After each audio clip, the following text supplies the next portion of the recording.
So guys, Adani group में जिन खबरों की डेडलाइन सितंबर 2024 थी, उन खबरों पर खबर जो है आज 2025 सितंबर में आ रही है, यानी कि एक साल का लंबा गैप।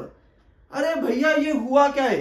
अडानी ग्रुप के लिए अगर आप यहां पर देखोगे, क्या मेंशन किया है सेबी ने यहां पर? No violations, SEBI gives clean chit to Adani in Hindenburg case.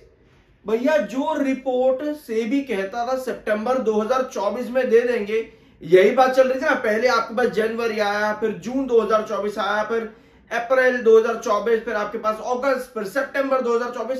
पूरा साल निकल गया 2024 का, और सितंबर में आकर के, और सितंबर के 2025 में आकर के सेबी ने कहा कि भैया लो भैया, क्लीन चिट ले लो। यहां पर आप हिंडनबर्ग एपिसोड में कुछ लेना देना नहीं। पूरा वर्डिक्ट अगर आप यहां पर पढ़ोगे, इधर यहां देखो क्या मेंशन किया है यहां पे। I find that the allegations made against noticees in the SCN are not established, यानी कि जो भी वायलेशंस लगाए गए हैं, जो भी एलिगेशंस लगाए गए हैं अडानी ग्रुप के ऊपर, वो एस्टैब्लिश नहीं होते हैं। Considering the above, the question of development of any liability on notices does not arise. मतलब अडानी ग्रुप के ऊपर जितने भी एलिगेशंस है, उनके ऊपर कोई लायबिलिटी बनते ही नहीं है, क्योंकि जब एलिगेशंस ही साबित नहीं हो पाए हैं तो लायबिलिटी किस बात की। And hence the question of determination of quantum of penalty also does not require any deliberation. ये कहा है सेबी के होल टाइम मेंबर कमलेश चंद्र वर्ष ने, इन्होंने अपने ऑर्डर में ये बात कही है। भैया, ये पॉजिटिव न्यूज है क्या? इसी चीज का इंतजार करते करते जितने रूमर्स 2024 में चले अडानी ग्रुप में, हर रूमर्स पर आपको पॉजिटिविटी देखने को मिली, और अब यहां पर ये एलिगेशन पर क्लीन चिट मिल चुका है। भैया, क्लीन चिट मिल चुका है। तो ऐसे में कल का दिन क्या अडानी ग्रुप के लिए बहुत अच्छा रहने वाला है? कमेंट बॉक्स में यस यहां पर नो करके अपना ओपिनियन आप शेयर कर सकते हो। चैनल को सब्सक्राइब कर दिया करो, इस चीज के पैसे बिल्कुल भी नहीं लगते हैं, ठीक है। इसके साथ में क्या किया, बिहार में इलेक्शन आने वाले हैं, शायद बिहार में इलेक्शन आने वाले हैं, तो बीजेपी ने रिसेंटली 1050 एकर्स की जो लैंड है, यहां पर आप कहो क्या हुआ है, जो भी हुआ है वो दूसरा मामला है, लेकिन पॉलिटिकल मामले से कांग्रेस ने एलिगेशन लगा दे कि भैया अडानी ग्रुप को तोहफे में दे दी गई है 1050 एकड़ की जमीन, जिसके लिए अडानी ग्रुप पावर प्लांट बनाएगा उसके ऊपर। भैया, पावर प्लांट बनाएगा। अब देखो यार, मैं दो तरीके की बातें होती है, थोड़ा टॉपिक से हटकर के बात करेंगे। यहां पे दो तरीके की चीज होती है। एक होता है करप्शन, जो कि साफ साफ दिखता है। दूसरा होता है करप्शन जो कि दिख भी रहा है, बट उसके पॉजिटिव साइंस भी इन फ्यूचर देखने को मिलते हैं, ठीक है। अब अगर हम पॉलिटिकल पॉइंट ऑफ व्यू से देखें तो ये साफ करप्शन आपको शायद नजर आएगा, लेकिन अगर हम दूसरे पॉइंट ऑफ व्यू से देखें तो ये करप्शन भी नजर आएगा शायद आप लोगों को, यहां पर ना भी नजर आए। लेकिन क्या ये डेवलपमेंट है? क्या ये डेवलपमेंट है? अगर हम थोड़ा सा इंडिया से बाहर जाकर के समझेंगे चीजों को, तो बाहर के कई सारे देश हैं जो ऐसे हैं जो कि प्राइवेटाइजेशन की तरफ ज्यादा ध्यान देते हैं। फिर चाहे वो किसी भी तरीके से जमीन दे करके प्राइवेट कंपनीज को, फिर प्राइवेट कंपनीज वहां पर डेवलपमेंट भी करती हैं, जो कि एक अच्छी बात है।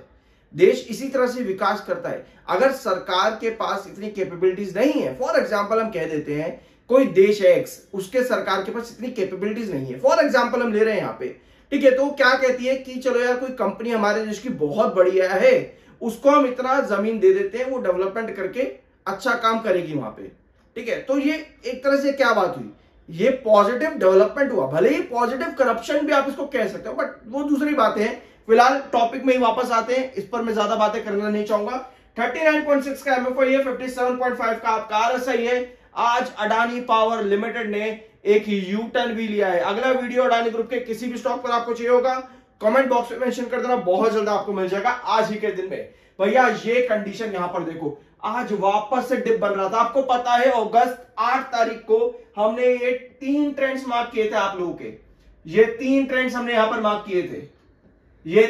ये अपवर्ड वेजिस पैटर्न का ट्रेंड है। एग्जैक्ट आपको वो चीज पूरे सितंबर, पूरे अगस्त के महीने में दिखी भी, और ये आपका आता है क्रूशियल रेजिस्टेंस। अब आज के सेशन में अगर हम देखेंगे तो 630 यहां पर अगर आप मार्क करोगे, ये ट्रेंड छोटा सा एक आता है 630 के आसपास। जैसे स्टॉक ने 630 को यहां पर डिप लगाया आज के दिन में, आपको नीचे की टेल लंबी नजर आ रही है, जो कि बायर को इंडिकेट कर रही है।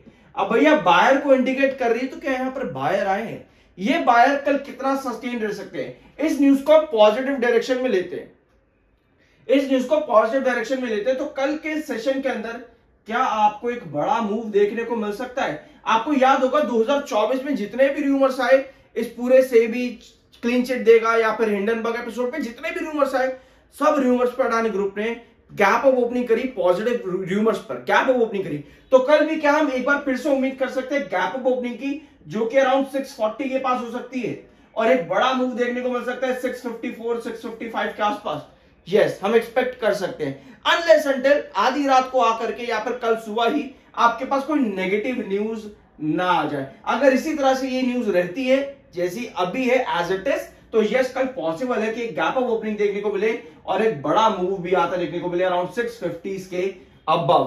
बाकी आपका क्या अपना ओपिनियन है, बाय सेल की कोई रिकमेंडेशन नहीं है, वो आपकी अपनी मर्जी और अपना ओपिनियन होना चाहिए। और यस, स्प्लिट भी आ रहा है 1:5 के रेशियो से अडानी पावर में, तो उसके लिए थोड़ा सा अलर्ट रहने की जरूरत है, क्योंकि कल भी हमने डिस्कस किया था कि स्प्लिट के टाइम पर वॉलेटिलिटी बहुत ज्यादा देखने को मिलती है किसी भी कंपनी के अंदर जब स्प्लिट आ रहा होता है। बाय सेल की कोई रिकमेंडेशन नहीं है, वो आपकी अपनी मर्जी और अपना ओपिनियन होना चाहिए। सब्सक्राइब किए बिना मत जाना, मिलता अगले वीडियो में।